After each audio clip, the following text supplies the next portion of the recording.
Bonsoir à tous, bienvenue dans le Nzimba, votre rendez-vous politique pour mieux comprendre les réformes en cours et les mécanismes pour y parvenir. La problématique de cette semaine ne laisse personne indifférent. Il s'agit du bien-être des Gabonais à travers un système de santé qui se veut performant. Vous l'avez compris, notre invité n'est autre que le vice-premier ministre, ministre de la Santé, de la Prévoyance sociale et de la Solidarité nationale, Paul Biogemba. Bonsoir. Bonsoir. Merci d'avoir accepté notre invitation. Pendant 52 minutes, vous allez nous expliquer ce que votre département fait pour le mieux-être des Gabonais. Mais avant, nous allons découvrir votre portrait parcours. Premier vice-premier ministre, ministre de la Santé, de la Prévoyance sociale et de la Solidarité nationale, Paul Biogemba est inspecteur des finances. Homme politique gabonais, député d'Ikoitsini, il est né le 18 avril 1953 à Donguila, dans le département du Komo-Monda. Il débute sa carrière en 1977 à la Banque gabonaise de développement, la BGD, en qualité de sous-directeur jusqu'en 1980.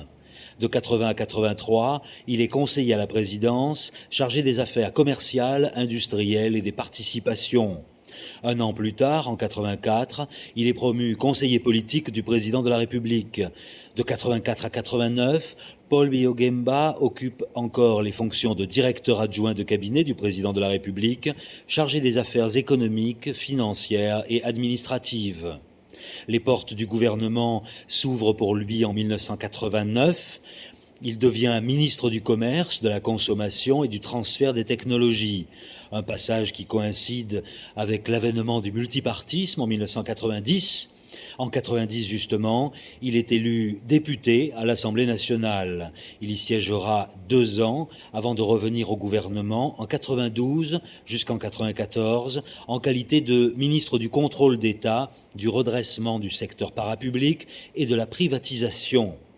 En 1997, Paul Biogemba est élu sénateur et questeur jusqu'en 99.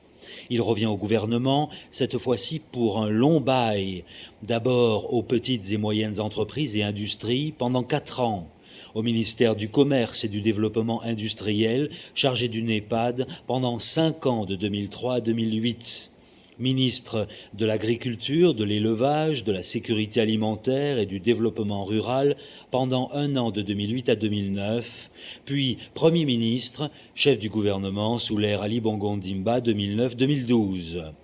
Paul Biogemba retrouve l'Assemblée nationale en décembre, préside le Conseil économique et social durant 3 ans, de 2012 à 2015, et revient au gouvernement en qualité de vice-premier ministre, ministre de la Santé, de la Prévoyance sociale et de la Solidarité nationale.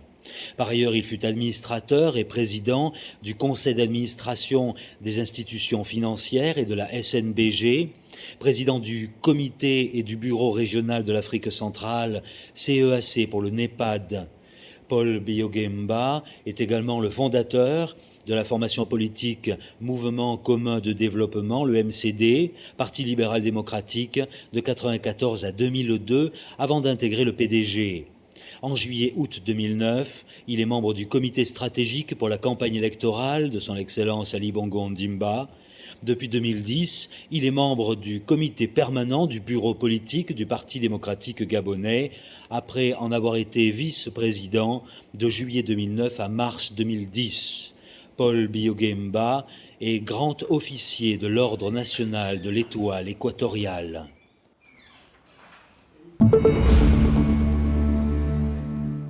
Paul Biogemba, bienvenue dans le Nzimba.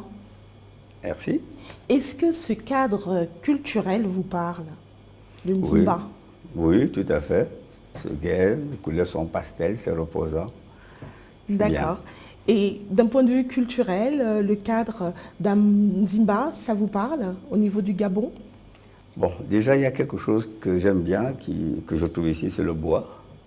Le Gabon est un pays forestier, et moi, j'ai un grand penchant pour la forêt. On en parlera peut-être tout à l'heure. Quand je trouve du bois quelque part, ça me met à l'aise.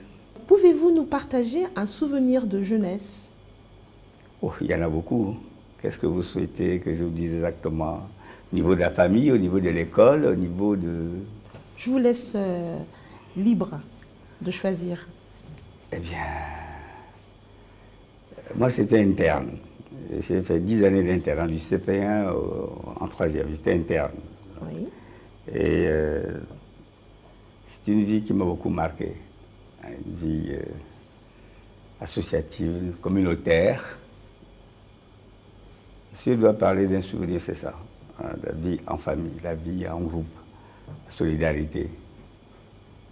Et très tôt, j'étais amené à m'occuper des autres, à défendre les autres, à me défendre aussi moi-même, parce que quand on est interne, il faut savoir se défendre, et à jouer avec les autres, à partager, voilà. Quand on est interne, on partage. J'ai des bons souvenirs de partage et de solidarité. Voilà. Je crois que c'est ce qui m'a amené à faire la politique. Parce que j'ai passé 10 années comme ça avec les autres. Justement, à 27 ans, vous intégrez le cabinet du feu président Omar Bongo. Depuis lors, vous n'avez plus quitté ce domaine politique. Finalement, est-ce que vous avez eu une jeunesse?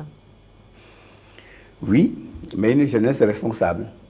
Je dois dire que très tôt, même tout en étant jeune, j'étais souvent responsable.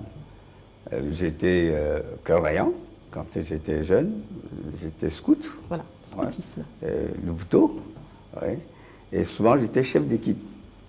Oui, parce que vous avez été donc élève à Sainte-Marie. Oui, à la cathédrale, oui. À Voilà, la mission Sainte-Marie, j'étais élève là, donc on jouait à la plage assez souvent.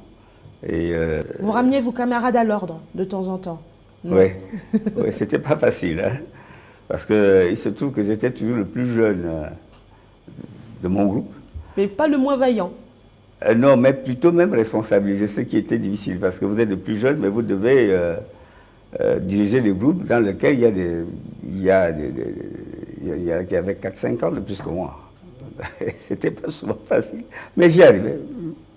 Très bien. Nous même. n'en doutons pas, Ouais. Monsieur le Premier ministre. Nous avons vu dans le reportage précédent, chez vous à Bikélé, vous êtes vice-premier ministre, votre fils est maire de Bikélé. Est-ce que vous ne donnez pas raison à ceux qui pensent que vous êtes également président fondateur de la République de Bikélé? Oh. Bikélé est dans le Gabon, et le Gabon est une république, une et indivisible. Donc il n'y a que la République gabonaise. Maintenant, Bikélé, c'est chez moi. C'est vrai que je fais beaucoup pour cette localité. J'ai toujours ambitionné d'en faire une grande commune. Oui. Mais j'y arrive un peu, à petits pas. D'ailleurs, le président du conseil scientifique de Bertéjean l'a rappelé, c'est grâce à vous que cette université a pu s'installer. Oh, grâce à moi, c'est peut-être trop dire. Vous avez cédé le terrain. Non, je fais la promotion de toute la localité, oui, et j'appuie les bonnes volontés qui veulent bien venir s'implanter. Je les encourage, et d'ailleurs je profite de votre tribune pour lancer un appel à tous les investisseurs, même aux particuliers qui veulent s'installer un peu en dehors de Libreville, de venir à Bikélé. Il y a de la place pour tout le monde. Qu'est-ce qu'il y a de particulier à Bikélé? Pourquoi on viendra à Bikélé, s'installer à Bikélé? Bon, parce qu'il y a déjà un minimum. Il y a la route, il y a l'eau, il y a l'électricité, il y a le chemin de fer, il y a la fibre optique. Donc pour faire des affaires, il y a quand même une base. Et puis voyez-vous, c'est en réalité une presqu'île. Il y a des deux côtés, il y a la mer. Quand vous regardez vers Libreville, du côté gauche, c'est le Como. Donc vous avez, oui, le grand bras de mer d'Ikoï, qui descend juste au port à bois. Et du côté droit, c'est la baie de la Monda. Donc, des deux côtés, vous avez la mer. Et avec la mer, on peut faire beaucoup de choses. Vous savez que j'apporte une importance particulière à la mer, oui, dans le Gabon bleu. C'est un aspect.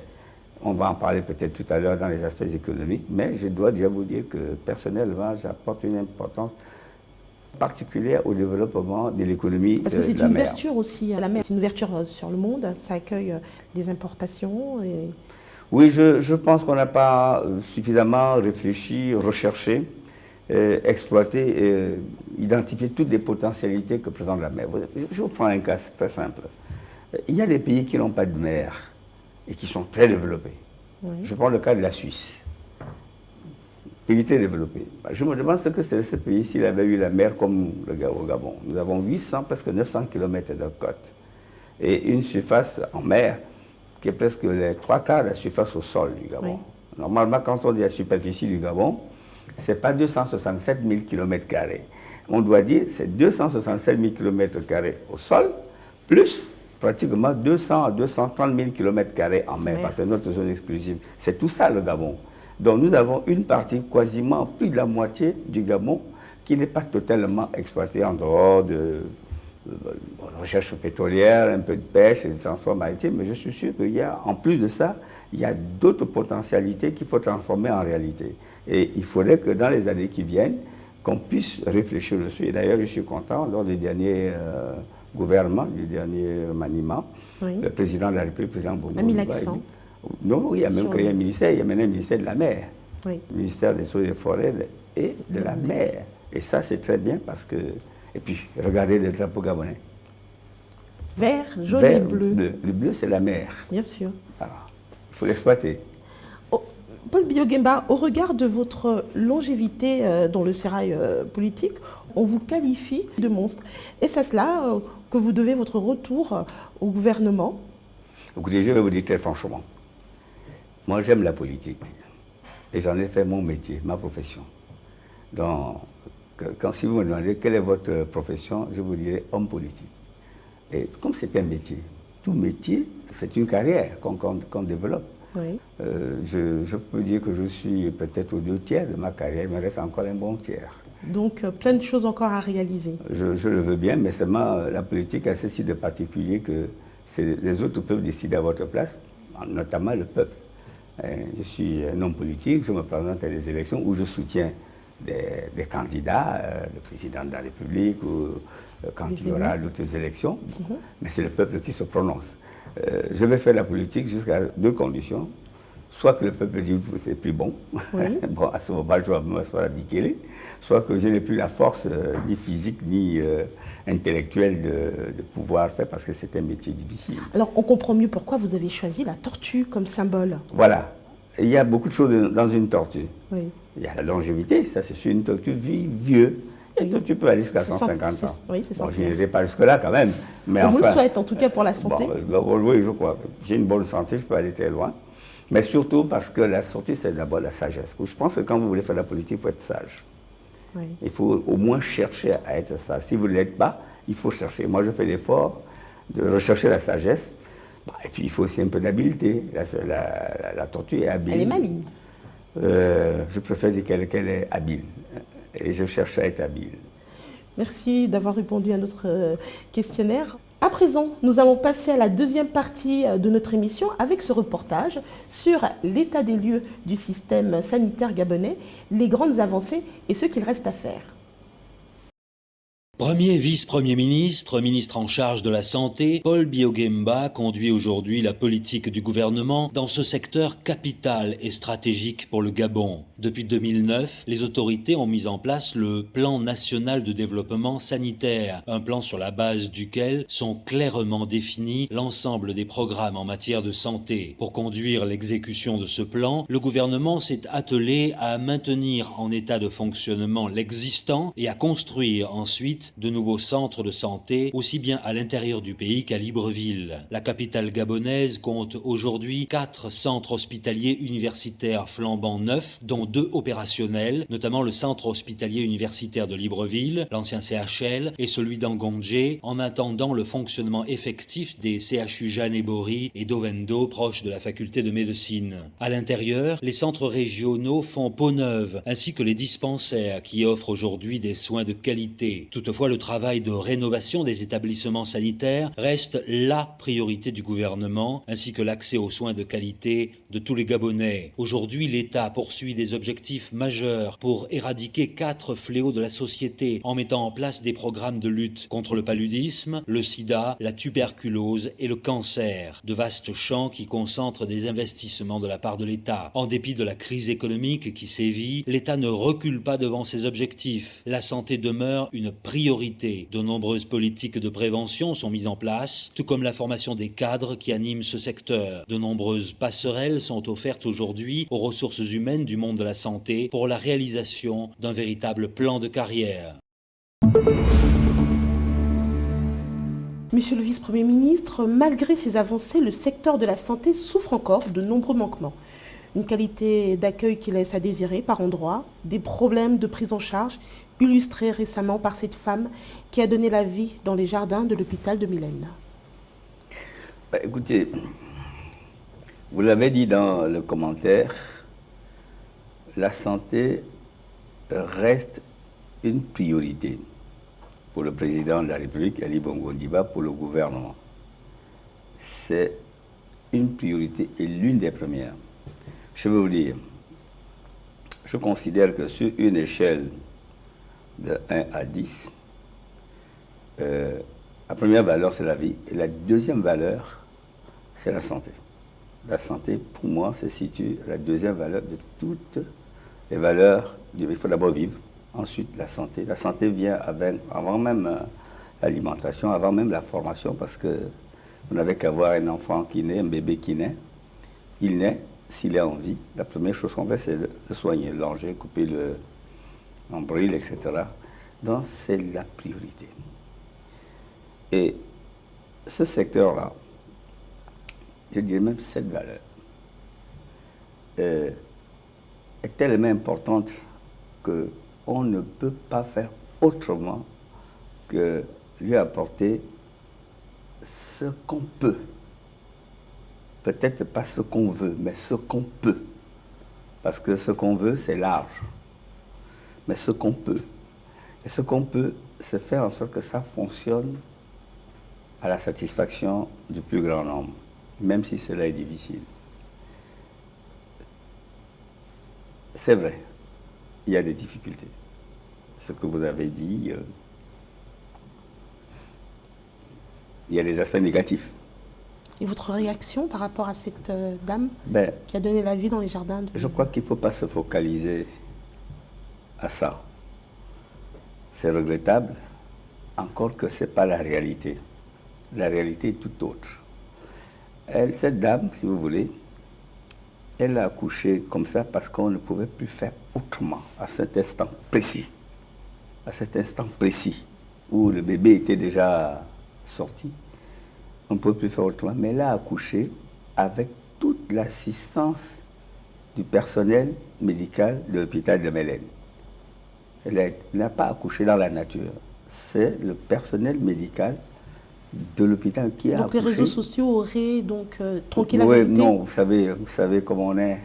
Au Gabon, c'est un peu l'histoire du train qui arrive en retard. Sur 10 trains, 9 arrivent à l'heure, c'est pas mais c'est celui qui arrive en retard qui est l'événement.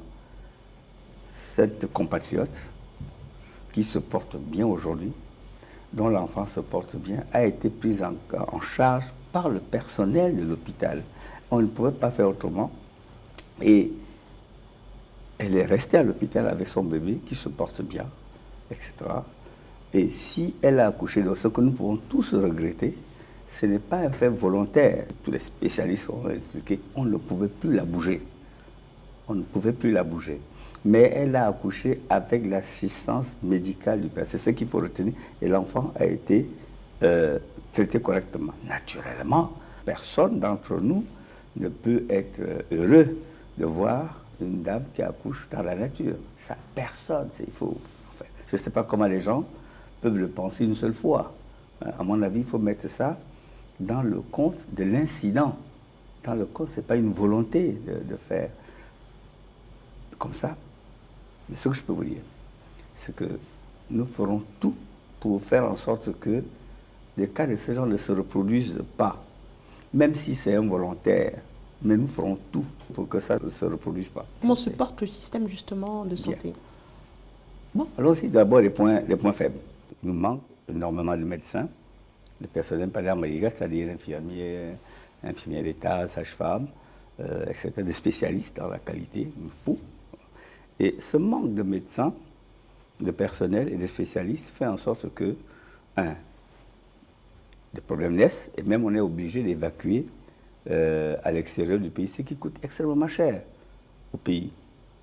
Vous savez, quelqu'un qui est évacué, au bas mot, c'est 30 millions de francs. Or, cet argent, nous en avons besoin ici. Donc, il faut de plus en plus former. Je mets un accent tout particulier à la formation. D'ailleurs, la moyenne d'âge aujourd'hui est très élevée. Le personnel est vieux, 43 ans, c'est l'âge moyen. Il faut le ramener vers les 30 ans, 25 ans, et c'est pour ça que nous allons lancer des écoles de formation tout type. Hier, en visitant l'hôpital Jeanne Eboré avec le chef de l'État, le président Ali Bongo Ondimba, avec le matériel dernier cri qui est là-dedans, une idée à jamais, le chef de l'État va l'affiner, et je dois remercier la première dame Sylvia Bongo Ondimba qui a promis s'impliquer fortement. Nous allons former, par exemple, du personnel biomédical, les ingénieurs, les techniciens, en nombre suffisant et bien spécialisé pour entretenir ce matériel. Nous y reviendrons en détail. Donc, le personnel est handicap. Nous avons d'autres types d'handicap. Nous n'avons pas suffisamment de structures intermédiaires, c'est-à-dire dispensaires, centres de santé. Nous allons revenir également. Oui, nous n'en avons pas souvent. C'est un point négatif. À ce propos, je vais laisser peut-être Louis-Philippe vous poser cette question pour que nous revenions sur ce qui concerne la proximité des structures hospitalières. Louis-Philippe qui nous a rejoint. Bonsoir, monsieur le vice-premier ministre. Bonsoir. Oui, justement, vous parliez des manques au niveau des personnels. Effectivement, les problèmes constatés dans les hôpitaux, c'est la question de l'accueil. C'est peut-être dû au manque de personnel, mais en 6 ans, si on prend le mandat de l'actuel président, pas grand-chose n'a été fait en termes de formation, quand on sait que les écoles régionales sont fermées. Non, on ne peut pas dire que pas grand-chose. Non, non. On peut dire que ce qui a été fait est en dessous de la demande. L'offre, globalement, dans la santé aujourd'hui, est en dessous. On continue à former des médecins à l'université de médecine. On forme des sages-femmes, niveau Bac+. On les forme. Il y a des écoles, il y a l'INFAS, l'Institut national de la formation en sciences de la santé, qui fonctionne aujourd'hui. Compte tenu du manque des insuffisances, nous avons poussé la promotion à 650 élèves, toutes disciplines confondues. Mais tout ça reste toujours en deçà des besoins. Oui, d'autant qu'il n'y a pas beaucoup d'infirmiers ces derniers temps, vu que les écoles de santé de l'intérieur du pays qui forment les infirmiers sont fermées depuis quelques années. Pour former un infirmier d'État ou une sage-femme, il faut 3 ans. 3 ans. Donc, on a lancé les formations ces 2 dernières années. Donc, ce sont des formations qui vont sortir dès l'année prochaine. C'est normal qu'il y ait des déficits, premièrement. Deuxièmement, on est en train de relancer les écoles de Mouila et de Makoukou. Les 2 écoles de formation de personnel infirmier, Mouila et Makoukou, pour la rentrée prochaine. Mais les élèves qui vont rentrer en septembre prochain, ils vont rester 3 ans. Donc ils ne seront sur le marché que fin 2019. Vous comprenez? Donc il ne faut pas dire qu'ils n'ont pas fait grand-chose. Mais on a formé, là tu veux continuer à former. La dernière couvée des médecins, il y avait 25 médecins. Bon, c'est pas assez, c'est pas beaucoup. Parce que les 25 médecins ne viennent pas dans les structures publiques. Certains vont dans les cabinets privés, d'autres se mettent à leur compte. Vous savez que la profession de médecin, c'est une profession libérale aussi. On n'est pas obligé de venir dans les structures publiques. Quand je parlais, je parle de la médecine publique. Oui, bien sûr, mais pourtant, en termes de formation, il y a des contraintes. Les médecins qui sortent de l'Université des sciences de la santé doivent travailler pendant un temps d'abord pour l'État. Pour faire quoi? Doivent travailler d'abord pour l'État. Non, mais ça c'est la contrainte qui doit être observée pour tout étudiant gabonais qui bénéficie d'une bourse d'État. Il y a ce qu'on appelle l'engagement décennal. Bien sûr. Voilà. Si naturellement quelqu'un bénéficie de la bourse de l'État, bon, il est normal que pendant un certain temps, qu'il soit au service de l'État. Oui. Monsieur le Premier ministre, est-ce que ce n'est pas ce secteur qui est en crise aussi au regard des grèves qui font en sorte que qu'il n'y ait pas une prise en charge ou un accueil correct que les maladies? Bon, on va redonner tout de suite, madame. Votre question est importante. Mais je vous ai dit, je préfère présenter le comme ça, on va discuter de manière, je dirais, plus profonde. Bien sûr. Je vous dis, il y a des points faibles. Et je suis en train de vous les citer. Oui, justement. Je voulais parler du personnel. Le manque de formation. Oui, le manque de formation. Bon, on va en faire. Je peux vous dire qu'il y a une insuffisance de structure, de proximité. Hein. Il faut beaucoup plus de dispensaires pour que tout le monde ne vienne pas à l'hôpital général. Alors, il y a des problèmes de médicaments qui se posent à plusieurs niveaux, parce que nous ne sommes pas producteurs de médicaments, donc nous achetons à l'extérieur, les prix augmentent, les salaires à l'extérieur augmentent, donc nous avons ce problème au niveau de l'achat. Au niveau de la conservation des médicaments ici, au niveau de la gestion, ce sont des problèmes réels qui sont là. Et nous avons, de manière structurelle, un gros problème. Pendant longtemps, nous avons mis l'accent sur le curatif, soigner.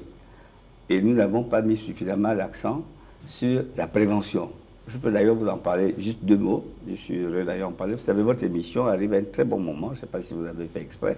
En 2011, le gouvernement de la République, j'étais à l'époque Premier ministre, avait adopté le premier plan national de développement de la santé, 2011-2015. Donc il s'est achevé. Et récemment, je pense que certains de vos collègues étaient locaux récemment pour faire son évaluation. Et son évaluation, qui est une très bonne évaluation, qui a été soumise au chef de l'État, au gouvernement, a fait apparaître 2 ou 3 choses, enfin plusieurs choses, mais je voudrais retenir deux choses.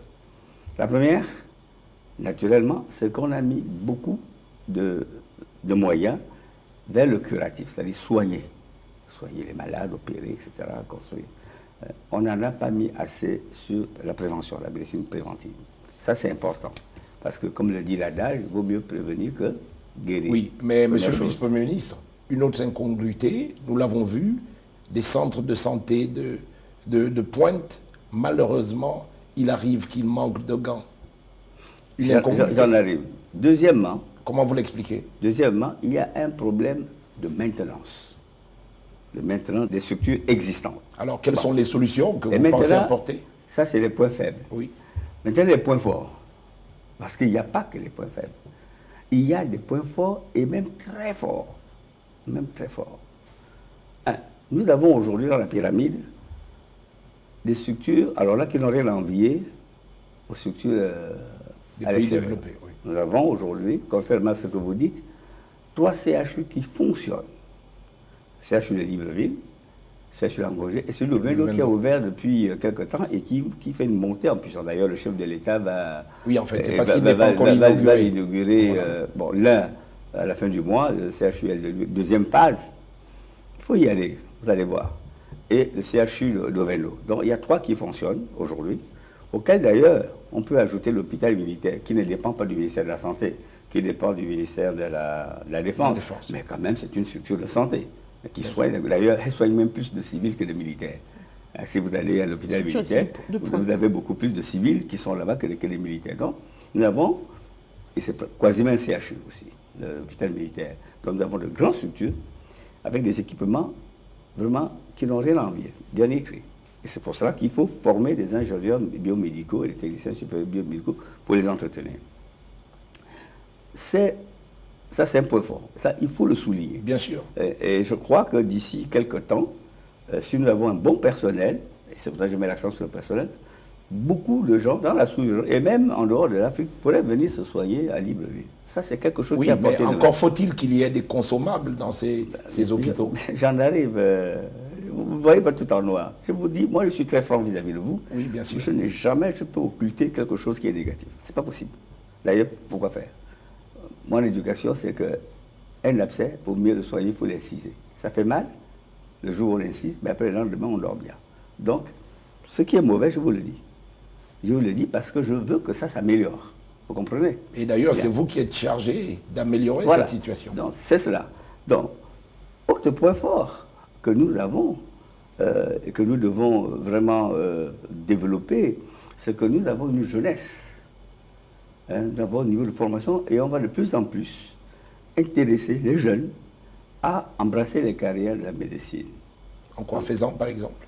En faisant la promotion, en améliorant leurs conditions. Donc, on a là un potentiel. Nous avons une université, il va y avoir d'autres formations.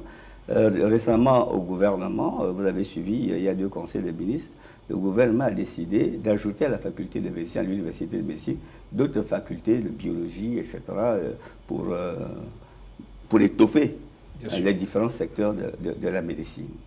Autre point fort, et il faut bien le dire. Si vous regardez les budgets de la santé depuis quelque temps, bien sûr, ils ne sont pas au niveau requis par les chefs d'État lors de la conférence d'Abuja. La conférence d'Abuja avait dit que c'était chef d'État, c'est une résolution, pas une recommandation, mais une résolution des chefs d'État qu'il faut affecter 15% du budget chaque année à la santé. Bon, on n'en est pas encore là parce que malheureusement, il y a pourtant, vous l'avez dit, c'est une priorité, c'est peut-être même la priorité. Mais attendez, mais regardez bien dans le budget de l'État. Oui. Dans le budget de l'État, malgré les difficultés, et aujourd'hui nous en avons énormément, tout de même, la santé a un budget en dessous du niveau prescrit par les chefs d'État, mais quand même, par rapport aux autres secteurs, quelque chose en plus. Oui, monsieur le vice-premier ministre, là nous avons beaucoup parlé de Libreville et des grands centres urbains. Non, je n'ai pas parlé de Libreville, je parle en général. Oui, mais bien sûr, quand on parle des CHU, c'est plus Libreville, oui. Mais on a l'impression que les zones rurales sont un peu délaissées, parce que c'est vrai, il y a des bâtiments, mais il n'y a pas toujours de personnel. Ils ne sont pas toujours opérationnels. Est-ce que ce n'est pas le moment de tester? C'est pas le moment de tester ce qui a marché ailleurs, la médecine itinérante? Non, vous ne m'avez pas suivi tout à l'heure. Quand je parlais des points faibles, je vous ai dit qu'il manque des structures de proximité. Bien sûr. Je vous l'ai dit. Oui, mais pourquoi vous n'utilisez pas la médecine itinérante qui marche dans les pays plus pauvres? C'est une modalité comme une autre. Bien sûr. C'est une modalité. Bon, pour utiliser la médecine itinérante, il faut avoir aussi de bonnes routes. Oui, bon. Mais les routes, il y en a quelques-unes quand même. Ce n'est pas ça, on n'exclut pas ça. On peut y arriver. Mais ce que moi je veux, et ce que veut le gouvernement, c'est que les Gabonais ne soient pas à plus de 5 km d'un dispensaire. Vous comprenez? Oui, mais donc, les bâtiments existent au Gabon, un peu partout, dans tous les villages, il y a un dispensaire. D'accord, je sais que les bâtiments existent. Voilà, mais ils sont donc, déserts. Ceux qui existent, il faut les faire fonctionner. Ceux qui existent, il faut les faire fonctionner.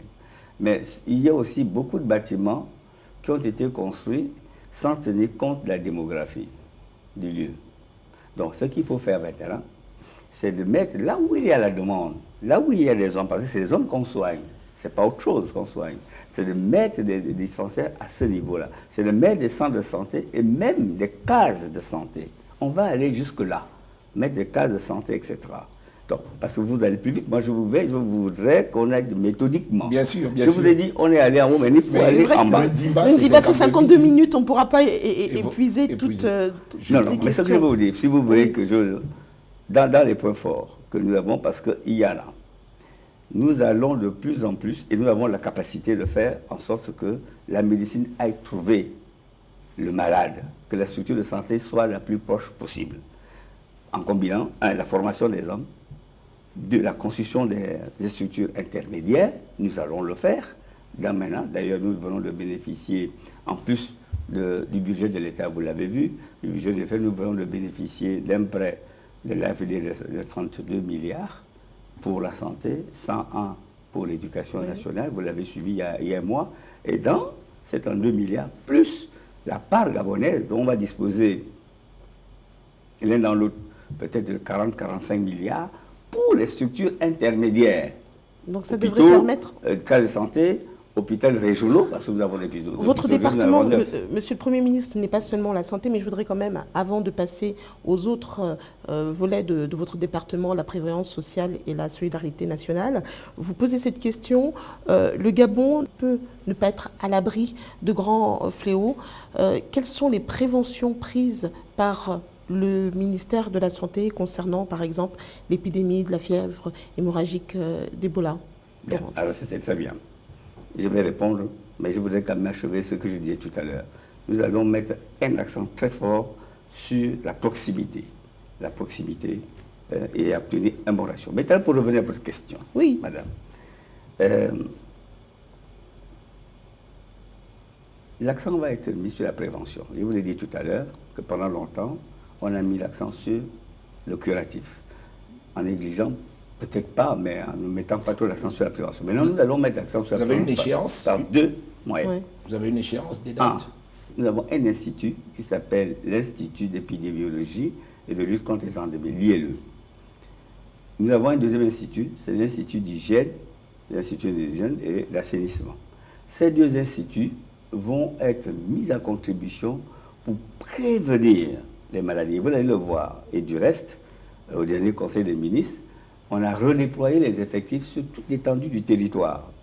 Prenez le journal L'Union, vous allez voir que... Donc prévenir toutes les pandémies, On va la tout rougeole, prévenir. la fièvre jaune. Exactement. En mettant un accent sur la prévention, la veille, la vaccination. Et je vous... ce n'est un secret pour personne, puisque ça a été vu au niveau du gouvernement et transmis au chef de l'État. Et le Gabon s'est positionné pour être le centre de référence en Afrique centrale. Le CDC de l'Afrique centrale et l'Institut d'épidémiologie, qui appelle en abrégé l'ILE, va travailler en partenariat avec le CIMF de Franceville et d'eux, pour faire justement de la prévention, pour que nous ne soyons pas surpris par ce type de maladie, Ebola, fièvre jaune, autres maladies, tuberculose, etc. Donc là, il y a un accent très fort. Alors ça, je vous le dis, vous allez le constater, désormais va être mis sur la prévention. Et du reste, j'ai nommé à mon cabinet un conseiller chargé justement de cela, en fait, de la médecine préventive. Monsieur Paul Biogimba, votre ministère, c'est aussi la prévoyance et la solidarité nationale. Ce sont les deux thématiques que nous allons suivre à présent. La solidarité est sans conteste l'un des pans les plus forts du gouvernement. Citons par exemple l'aide aux Gabonais économiquement faibles, aux veuves, aux orphelins, aux personnes handicapées, aux chômeurs. Ce secteur touche l'ensemble des citoyens grâce à la Caisse nationale d'assurance maladie et de garantie sociale, la CNAMGS, créée le 21 août 2007 et instituant un régime obligatoire d'assurance maladie et de garantie sociale en République gabonaise. Cet établissement public à vocation sociale, doté de la personnalité juridique ainsi que de l'autonomie de gestion administrative et financière, répond aux aspirations de nombreux compatriotes, qu'ils soient dans le secteur public, privé, retraités ou encore au chômage. Comme on le constate aujourd'hui, la CNAMGS poursuit 4 objectifs fondamentaux. Contribuer à l'amélioration de l'accès aux soins au profit de toutes les couches sociales en brisant l'obstacle financier. Contribuer à l'amélioration de l'offre de soins en fournissant aux prestataires de santé des ressources additionnelles. Garantir une meilleure solidarité nationale, notamment en faveur des plus démunis. Et enfin lutter contre la pauvreté et l'exclusion sociale. La CNAMGS prend en charge en sa qualité de tiers payant 80% des frais médicaux en cas de maladie ordinaire, 90% en cas de maladie de longue durée et 100% pour certains actes, notamment l'accouchement effectué sous contrôle médical ou encore les évacuations sanitaires à l'étranger des Gabonais économiquement faibles. Il convient de préciser qu'il s'agit de tarifs conventionnés en ce qui concerne les frais médicaux et 90% des prix des médicaments. Le patient paie le reliquat, appelé ticket modérateur, soit 20% ou 10% des tarifs conventionnés. Cette contribution du malade a été instaurée pour le responsabiliser et limiter les abus ou bien la surconsommation médicale. Pour l'ensemble des observateurs, la CNAMGS est le symbole de la solidarité, un système encore en construction permanente, mais il devient déjà un partenaire du citoyen nécessiteux.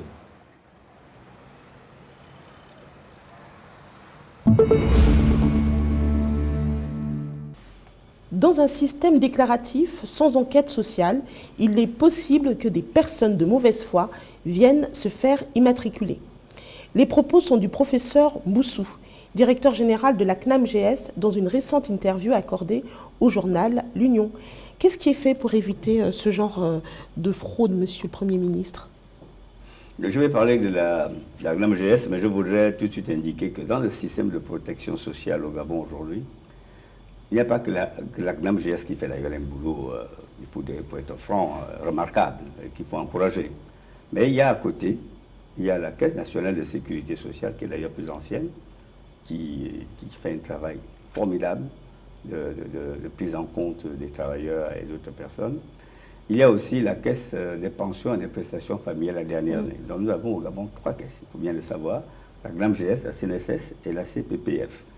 Toutes ces caisses-là, qui sont des caisses publiques, sont là pour protéger le citoyen gabonais, lui venir en aide sous toutes les formes modernes ou standards internationaux de la protection et de la prévoyance sociale.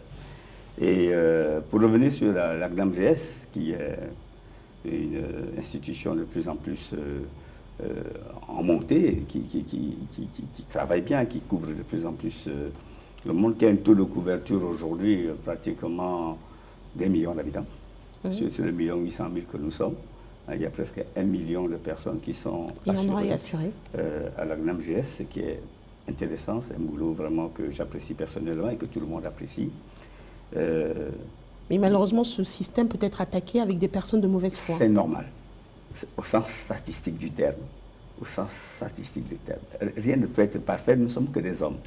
Nous sommes que des hommes. Les textes, eux, sont bons, la volonté y est, mais il y a toujours, comme vous voulez, dans tout système, des personnes qui essaient de passer en travers les mailles.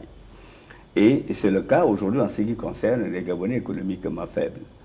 Récemment, il y a 2 mois, le Premier ministre, le professeur Daniel Ondaondo, a réuni et le gouvernement et le patronat pour trouver un modus vivendi, pour travailler ensemble dans les conditions difficiles que nous connaissons aujourd'hui, des baisses de recettes de l'État.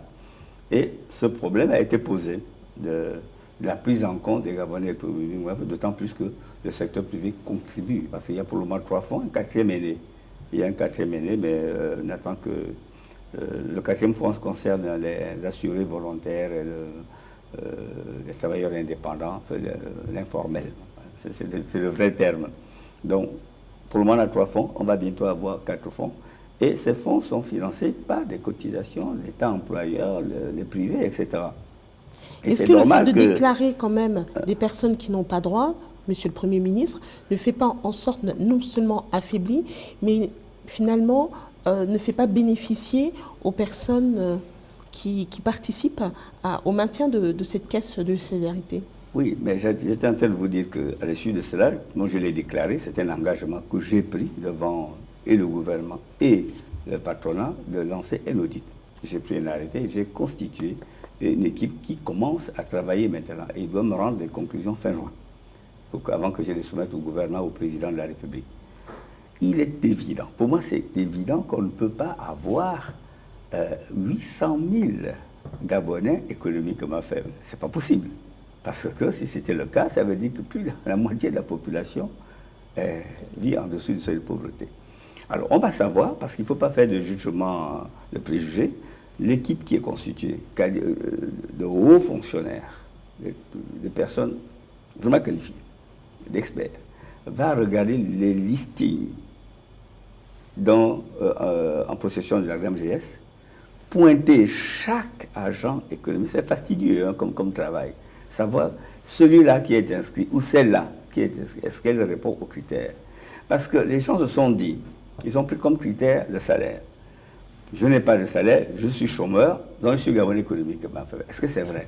C'est pas ça la définition, parce que quelqu'un peut... Est-ce que ça va être suivi sur une enquête du terrain? Ben oui, parce que quelqu'un peut ne pas travailler, quelqu'un peut être un rentier, ne pas être Gabonais économiquement faible. Quelqu'un peut avoir des loyers, il est assis chez lui, peut-être que ses parents lui ont légué des biens, et puis il ne travaille pas, mais les loyers lui donnent quelque chose. Bon, il y a des cas comme ça. Donc, est-ce qu'il ne fallait pas définir dès le départ c'est quoi le Gabonais économiquement faible? Si, ça a été défini, madame. Oui. C'est une loi. Hein, on a bien défini celui qui est Gabonais économiquement faible. Mais le problème, c'est que je vous le dis, les gens se sont qualifiés, se sont mis au niveau du SMIC. Oui, mais en même temps, monsieur le vice-premier ministre... Ils n'ont pris quel aspect? Oui, cette situation peut aussi s'expliquer par les jeunes. Les jeunes, nous savons qu'à partir de 16 ans... Tout à fait. Voilà, il y a eu des dérapages. Il y a eu des dérapages à ce niveau-là. La commission que j'ai mise en place, la commission d'audit, va travailler. Et je vous invite à début janvier, dès que j'aurai soumis ce rapport au chef de l'État, au gouvernement. Mais moi, je peux vous dire, et j'en suis persuadé, qu'il n'y aura pas 800 000. Ça, c'est sûr. Du reste, je vais vous dire quelque chose. Depuis que cette affaire a éclaté, il y a un mois et demi, nous avons déjà des mandats que les gens ne viennent pas prendre. Nous avons déjà aujourd'hui peut-être plus de 300, 500 mandats qui sont là, les gens ne viennent pas. Ça fait un gain de combien? Donc comment? Ça fait un gain de combien? Ah oui, oh là là, plus de centaines de millions. Oui, mais pourtant, il y a eu des audits il n'y a pas très longtemps. L'audit a commencé. L'audit a commencé. Oui, mais avant celle-ci, il y en a eu qui ont décelé quelques fraudeurs. Certainement, oui. Certainement, oui. Il y en a eu, mais pas de la même ampleur. Et là, maintenant, on va aller une audit de fond. On va tout regarder C'est pour ça que la commission a besoin de 2 mois. Et encore, il voulait un peu plus, c'est moi qui les pousse, parce que, comme vous l'avez dit, madame, elle a raison, cet argent-là doit servir à ceux qui sont réellement nécessiteux, pas à ceux qui peuvent s'en sortir autrement. Pas à ceux qui... Donc, il faut aller vite pour rapidement identifier les personnes qui ne doivent pas être là, qui ne doivent pas être là, faire des économies et financer d'autres choses dont le peuple a besoin. Donc nous sommes tous d'accord là-dessus. Vous voulez aborder les questions liées justement à la Caisse nationale de sécurité sociale que vous avez Oui, justement, monsieur le vice-premier ministre, depuis l'arrivée de la CNAM-GS, dans l'opinion, beaucoup ont du mal à cerner ce qu'il reste véritablement de la Caisse nationale de sécurité sociale. Franchement? Oui. Enfin, la Caisse nationale de sécurité, c'est d'abord les travailleurs. Ceux qui travaillent en priorité, qui cotisent. C'est le secteur privé qui cotise, qui sont là, qui travaillent. La GNAM-GS, elle, il y a aussi les travailleurs, puisqu'il y a le secteur privé, il y a l'État, les agents publics, ils travaillent. Mais c'est plus les autres qui, eux, ne travaillent pas. C'est ça l'aspect solidarité nationale. Et on y en arrive. C'est ça l'aspect solidarité nationale. Les Gabonais économiquement faibles, c'est-à-dire les chômeurs, les autres, ne peuvent pas être à la Caisse nationale de sécurité sociale. Parce que le financement de la Caisse, c'est pas patronal, plus par du salarié. Là-bas, c'est les salariés. Vous comprenez? Oui. Donc, les deux sont complémentaires. Vous comprenez? Les deux sont complémentaires. Ils font la même chose, mais c'est le champ qui est différent. Voilà. Oui, pour continuer à parler de CNSS, vous avez eu du mal à liquider justement cette boîte, vu qu'il y a aujourd'hui des déflatés qui continuent à se plaindre. Quelle est la situation actuellement? Écoutez, c'est un vrai problème que vous posez. Il y a à boire et à manger là-dedans, comme on dit. Passez-moi l'expression. Ouais. Passez-moi l'expression. Bien. Comme il y a tellement eu de problèmes, j'ai exposé ce problème partout, au niveau du président de la République, au niveau du gouvernement. Ça revient. C'est une arlésienne. Ça revient. J'ai instruit au directeur général de la CNSS, le docteur Désiré Ségué, de communiquer de manière objective, franche, nette, au peuple gabonais ce qui s'est réellement passé. Qui a été payé? Qui n'a pas été payé? Et pourquoi il n'a pas été payé? Je vous promets quelques surprises. Vous allez voir. Une échéance?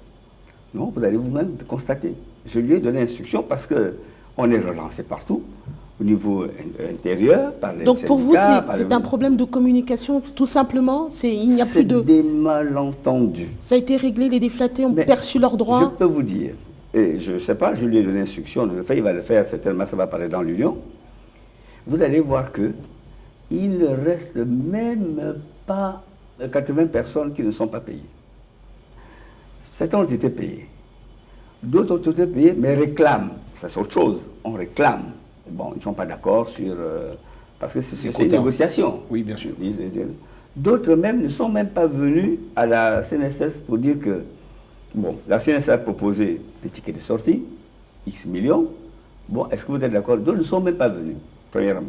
Deuxièmement, ce qui s'est passé, c'est que on a dit que certains allaient être repris par la fonction, par la fonction oui, publique. D'autant qu'il a été mis à la retraite quand même des personnels qui peuvent encore servir dans le domaine de santé. Il y a deux situations là-dedans. Oui. Premièrement, la fonction publique ne recrute pas de manière collective. Les actes sont individuels. Vous comprenez? Même si la mesure a été dit qu'on va recruter, mais il faut que chaque ancien agent de la CNSS constitue un dossier. Et fasse la demande. Et fasse la demande. Première chose. Dans plusieurs cas, ça n'a pas été fait. Peut-être un problème de communication. Non, j'espère que votre émission a une bonne écoute. Et que vous êtes dans le Dimba, vous inquiétez. Voilà, et que les intéressés me suivent là. Oui, vous êtes bien suivi. Ouais, ils doivent se reconnaître. Certains n'ont pas fait la démarche. On n'a pas dit qu'on va prendre un décret pour dire 500 personnes vont être recrutées à la fonction. Non, c'est deux systèmes. La fonction publique et la CNSS. La CNSS a des promotions internes, des qualifications internes. Vous savez, dans le privé, il y a même ce qu'on appelle les ingénieurs maison. Il n'est pas ingénieur, il n'a pas fait mathématiques, il n'a pas fait... Mais comme il connaît bien, il peut être ingénieur. Regarde l'expertise. Même maison. Donc, à CNSS, il y avait des personnels bien qui travaillaient bien, des infirmiers, des techniciens qui travaillaient très bien, qui avaient des qualifications maison et qu'ils méritaient d'ailleurs, puisque leurs supérieurs ont estimé qu'ils pouvaient avoir telle ou telle fonction. Mais la fonction publique ne recrute pas sur la qualification. La fonction publique recrute sur le diplôme. Vous comprenez? Vous voulez être en A2, il faut avoir, je ne sais pas moi, master. Ouais. Vous voulez être en A1, il faut avoir master 2. Vous comprenez? Bien sûr. Or, ceux-là qui étaient bons, de bons techniciens, Bons praticiens, mais qui n'avaient pas les diplômes requis par la fonction publique, ne peuvent pas être recrutés au niveau qu'ils souhaitent. Vous comprenez? Je prends un cas, une infirmière ou une sage-femme ou un technicien qui était payé parce qu'il est bon 1 million de francs à la CNSS, mais qui avait en réalité un diplôme inférieur, peut-être le BPC, etc. S'il vient à la fonction publique, le BPC, ça fait B2. Et ça va faire un salaire de 150 à 200 000 francs. Il y a cette difficulté-là. Vous comprenez? bien sûr. Plusieurs personnes ont estimé qu'après avoir gagné 800 à 1 million de francs, là où ils étaient, ils ne pouvaient pas venir à la fonction publique, travailler 8 heures par jour pour gagner 200 000 francs. Je les comprends d'ailleurs. Oui. Peut-être à leur place, je ferais exactement la même chose. Oui, monsieur le Bon. vice-premier ministre, Ouais. on va aborder une autre question. Vous comprenez? Oui. Non, je vais vous dire. Oui, Il n'y a pas une volonté. Je ne sais pas comment on peut y penser que les autorités publiques, comme le président de la République, comme le gouvernement, comme nous, que nous fassions quelque chose volontairement pour pénaliser les Gabonais. Ça, je n'arrive pas à comprendre. Ce n'est pas possible. Tout pouvoir, tout a besoin d'aider le maximum de personnes. Donc, quand un problème comme ça se pose, il faut vous demander qu'est-ce qui se passe réellement. voilà. Vous Quel avez est notre instruit le intérêt, directeur. quel est notre Oui. intérêt Nous d'avoir contre retenons- nous 2000 personnes? Oui. Monsieur le Qu'est-ce qu'on vice-premier y ministre, gagne? on retient Rien. que dans les prochains jours, le directeur général de la CNSS devrait communiquer à propos de Je ce lui ai dossier. donné instruction de le faire rapidement. D'ailleurs, même, je vais lui demander de voir demain. S'il ne l'a pas fait, il va le faire. Monsieur le vice-premier ministre, on revient sur la question de la solidarité nationale. Vous avez parlé de tous ces fonds qui existent, mais pourtant, à voir l'errance des malades mentaux, on a l'impression que le gouvernement a décidé de ne rien faire pour eux. Qu'est-ce qui est prévu?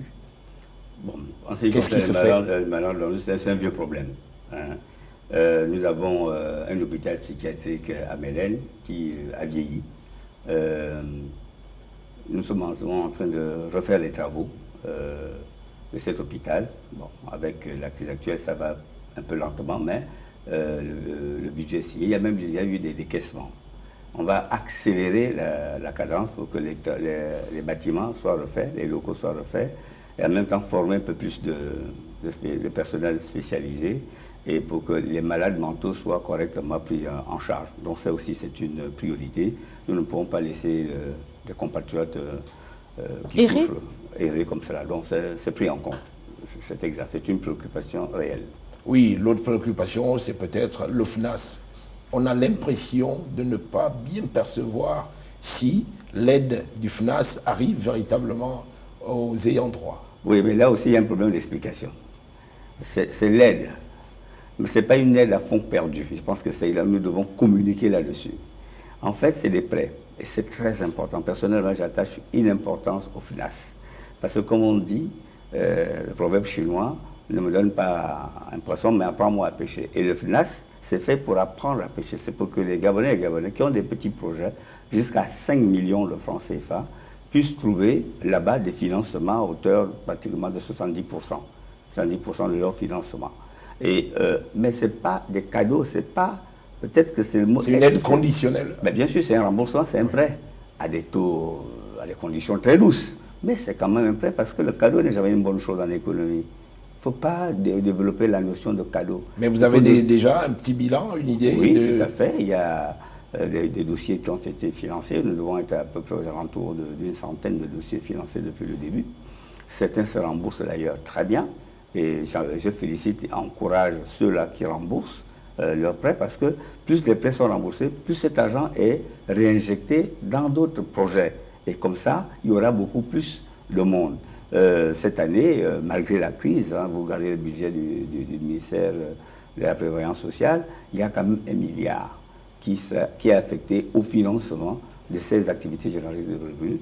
Et je demande aux Gabonais de ne pas se faire harakiri. S'ils ont un bout de projet, ça peut paraître même léger, mais d'aller, il y a des conseillers qui vont leur montrer comment structurer ce projet-là, comment faire pour qu'il soit rentable, pour qu'il puisse générer, parce que c'est comme ça qu'on aura à terme de grands entrepreneurs. Donc le FAST, c'est très important, mais il y a eu une incompréhension, un problème de vocabulaire, un problème de comme on dit. Hein. C'est pas cadeau, c'est à rembourser, mais à des conditions douces. Les taux sont négligeables, en dessous de 8%. Pour ceux qui nous écoutent, pour parler simplement, ce serait une banque dédiée donc aux économiquement faibles.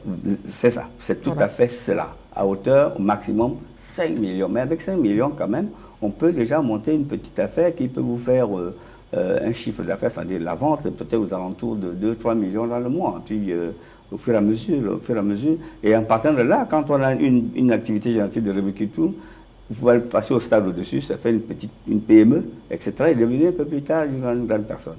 Donc, c'est très important. Mais nous allons communiquer là-dessus et avoir une banque de projets et financer des projets qui peuvent s'auto-rembourser. Monsieur le vice-premier ministre, nous sommes arrivés presque au terme de notre émission. Cependant, nous devons aborder ensemble un des programmes phares de votre département, celui de la décennie de la femme. Je vous propose de suivre cette analyse de l'équipe du Ndimba. 2015-2025 a été décrété par les hautes autorités gabonaises comme étant la décennie de la femme. En effet, après la mise en place de la Commission nationale pluridisciplinaire, le comité de pilotage a mis en marche sa caravane qui sillonne désormais les 9 provinces du pays avec des objectifs très clairs. Rencontrer les populations féminines gabonaises en vue de recueillir les données qualitatives et réelles de leurs besoins. La femme, au Gabon comme ailleurs, a toujours été un acteur majeur de la société. Des noms célèbres ont jalonné l'évolution du monde dans tous les secteurs d'activité. Marie Curie dans le domaine des sciences, Myriam Makeba dans la chanson et la lutte contre les injustices, Mère Teresa qui a mis toute son existence au service des pauvres et des abandonnés. Sur le plan politique, elles ont émergé parfois dans des pays aux traditions difficiles. Feu Benazir Bhutto au Pakistan, feu Indira Gandhi en Inde, Margaret Thatcher en Angleterre, Angela Merkel, la chancelière allemande. Bref, des noms, des personnalités. La femme offre à l'humanité un visage maternel avec beaucoup d'espoir. Au Gabon, Ali Bongo n'a pas lésiné sur les moyens en allant jusqu'à exiger que la loi consacre désormais 30% des mandats électifs aux femmes et 30% aux jeunes. Toutefois, décréter la décennie de la femme ne la met pas à l'abri des injustices. Scolarité bâclée, possibilité de recrutement moins élevée que chez les hommes, emploi souvent rémunéré en deçà de ses potentialités. Certaines formes de discrimination peuvent être combattues en modifiant des lois, tandis que d'autres relèvent des mentalités qu'il faut faire évoluer. À ce sujet d'ailleurs, les autorités invitent tous les membres de la société gabonaise, personnes physiques et morales, à se mobiliser pour faire changer les mentalités. Votre département a décidé d'aller à la rencontre des femmes du Gabon. Quel bilan faites-vous de la caravane à son mi-parcours? D'abord, il faut dire que les femmes au Gabon, c'est entre 53 et 54% de la population au dernier recensement. Donc, c'est les plus nombreuses. Et effectivement, il faut s'occuper sérieusement de cette catégorie de compatriotes qui posent beaucoup de problèmes culturels, etc. Et je salue l'initiative du président de la République d'avoir décrété cette décennie-là, 2015-2025, pour la femme. Alors, qu'est-ce qu'on va faire? Dans l'immédiat, nous avons décidé de faire une consultation nationale pour savoir, parce qu'il ne faut pas parler, nous, à la place des femmes. Il faut que ce soit les femmes elles-mêmes qui disent ce qu'elles veulent réellement. Donc, nous faisons une consultation nationale et on va au-devant des femmes. On ne la fait pas dans un bureau. On va les trouver dans leur lieu d'habitation. Et c'est pour cela qu'une caravane conduite par le délégué d'Ikumba sillonne le Gabon. Il reste peut-être une ou deux provinces. Quand elle aura fini de recueillir les desiderata des femmes, à ce moment, nous allons travailler et on va élaborer un rapport. Avez-vous déjà quand même une idée des besoins? Oui, bien sûr. Absolument. Parce qu'en réalité, on n'attend pas que la caravane soit terminée pour faire des rapports. Nous avons déjà une matrice de ce que veulent les femmes. Et je peux déjà vous dire que le besoin de formation est très élevé. Les femmes veulent être de plus en plus formées, et elles ont raison, parce que qu'est-ce qu'on peut faire dans la vie si on n'a pas de formation? Bien. Le niveau des droits, les droits sont... Il n'y a pas grand-chose à mettre dans les droits. Les droits sont depuis toujours, hein, sont là. Bon, il faut les améliorer. Là, vous avez vu, le chef de l'État a décidé que désormais, dans un premier temps, c'est 30%, mais peut-être plus tard, la parité totale. Mais il faut d'abord savoir ce que veulent les femmes. Première chose, lorsque on aura toute la base de données, on va l'exploiter. Je me suis engagé à faire un rapport au chef de l'État fin mai, ou plus tard. Bon, peut-être que il y aurait un petit glissement compte tenu des retards que la caravane a accusé, bien malgré elle, parce que bon, les intempéries, les routes, etc. Oui. Mais au plus tard, entre le 15 et le 20 juin, je serai à mesure de remettre au chef de l'État un rapport qui contiendra l'essentiel des besoins exprimés par les femmes, quitte à lui maintenant de prendre en compte, de les traduire sous forme de programmes, de projets, tout au long des années qui viennent. Paul Biya-Oguemba, vous l'avez dit au cours de votre réponse, c'est la décennie de la femme, c'est également lutter contre les inégalités, la discrimination faite à l'endroit des femmes. Quelles sont les grandes réformes juridiques entreprises en faveur des femmes? Bon, il y a quand même des aspects dans le code civil qu'il faut regarder, notamment les problèmes de succession, oui. Les problèmes de propriété, ceux qui ne sont pas encore totalement réglés. Et même quand le droit dispose de certaines choses, bon, nous avons deux droits au Gabon. Nous avons le droit occidental, hein, que nous apprenons à l'école, qui est le droit officiel, et puis nous avons des droits coutumiers qui, dans certains cas, est très fort. Est très fort, surtout en matière de succession. Oui, en parlant de coutume, on peut aussi parler justement du mariage traditionnel, une disposition qui traîne également dans les couloirs du Parlement depuis plusieurs années, qui faciliterait pourtant un certain nombre de questions. Je ne sais pas où en sont les juristes. Nous avons estimé que le mariage traditionnel était un mariage très fort. Moi, mon père et ma mère ne sont jamais allés à la mairie. Mon père et ma mère n'étaient pas mariés chez le maire, ils étaient mariés à l'église catholique, mariage religieux. Bon, mais le droit coutumier s'applique, vous comprenez? Bon, et il y a beaucoup de gens comme ça. Donc il faut bien faire la part des choses sans trop dénaturer le droit coutumier, sans trop le casser, parce que c'est plusieurs siècles, vous comprenez? Donc il faut faire ce mariage de manière avec beaucoup d'habileté, pour ne pas faire trop de frustration. Mais il faut que, dans ce qui va être fait, la femme ait tous ses droits préservés. Ça, nous sommes d'accord là-dessus.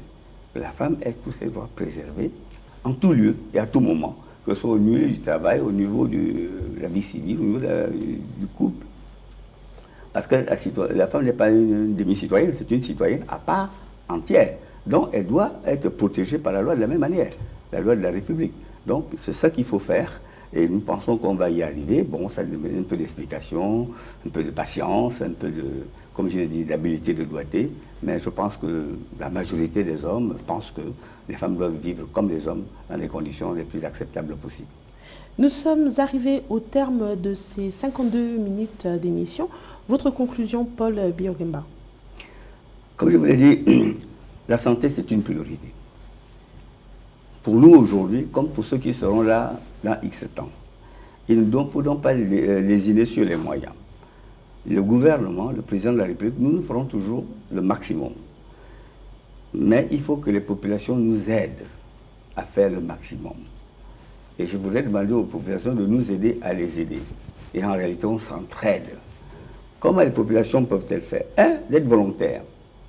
Quand, par exemple, il y a une campagne de vaccination, mais nous avons vu beaucoup de réticences de certains parents qui pensent que, il ne faut pas vacciner les enfants. Non, il faut vacciner les enfants. La vaccination, c'est fait pour prévenir la maladie. Donc la vaccination contre la poliomyélite. Oui, vous bien parlez sûr. De la poliomyélite. La poliomyélite, bien sûr. Bien. Il faut que les malades, les citoyens, n'attendent pas le dernier moment pour venir à l'hôpital. Parce que quand des malades viennent à l'hôpital, alors qu'ils sont quasiment en phase terminale, naturellement, on ne peut pas rien faire parce que les médecins ne sont pas des dieux non plus. Ce sont des hommes. Et malheureusement, il arrive des décès. Et les médecins, aujourd'hui, je les félicite parce que plusieurs d'entre eux sont menacés. Nous avons encore eu des cas dernièrement à l'hôpital général parce que malheureusement il y a eu un décès et les médecins ont été menacés, ce qui va m'amener d'ailleurs à prendre une loi pour protéger les médecins quand même parce que ils sont au service du peuple, ils ont même prêté un serment. S'il y a une erreur, nous le regrettons tous, ce n'est pas une raison pour non plus pour les menacer. Mais je fais appel à la compréhension du peuple pour venir à l'hôpital, malgré les difficultés. Et je sais qu'il y en a. Et nous travaillons pour qu'il y en ait. Je vais mettre un accent très fort sur la médecine traditionnelle. Nous n'en avons pas parlé, vous ne m'avez pas posé la question là-dessus, mais je pense que la médecine traditionnelle peut très bien accompagner la médecine moderne. Et je vais lancer, j'ai chargé l'une de mes conseillers pharmaciennes, Mme Digungi, et qui va travailler d'ailleurs avec son collègue Isembe, qui tous les deux des pharmaciens, pour travailler, pour faire un répertoire des médicaments traditionnels qui existent dans nos forêts. Nous avons une grande forêt. Et la plupart même des médicaments, le principe actif est soutiré de ces herbes, de ces plantes, etc., pour développer la médecine traditionnelle, pour qu'elle vienne accompagner la médecine moderne et les médecins traditionnels que j'ai commencé à regarder. J'ai même pris les textes, fait prendre les textes par le gouvernement, auront toujours, à mes yeux, la même importance que les médecins occidentaux, parce que tous les deux soignent. Tous les deux soignent. Il faut additionner, il faut que ce soit complémentaire. Donc, il faut absolument que les populations, pour accompagner les efforts énormes que fait le gouvernement, soient, je dirais, des partenaires de la médecine, de plusieurs manières, en venant aussi le médecin, en donnant aussi des conseils, en signalant ce qui ne va pas, de manière tout à fait citoyenne. Citoyen pour dire, bon, dans tel ou tel dispensaire, il y a tel ou tel, il manque des médicaments. Il y en a qui le font d'ailleurs, je les félicite. Moi, je reçois de temps en temps, je dirais même souvent, des indications, ce qui peut venir soit des citoyens, soit des autorités locales, maires, président du conseil, pour dire que dans tel ou tel endroit, bon, il manque ceci. C'est comme ça qu'on peut y arriver. Donc, il faut un effort collectif. Nous proposons un partenariat, gouvernement, peuple, pour que de plus en plus, nous puissions offrir des soins de santé à tout le monde et de manière tout à fait efficace, de manière tout à fait satisfaisante. Merci, Monsieur le Vice-Premier ministre, d'avoir accepté notre invitation. Aux téléspectateurs d'avoir suivi ce numéro du Ndimba pour animer les débats. J'étais accompagnée de lui, Philippe Badinga. Merci à l'équipe technique et à bientôt.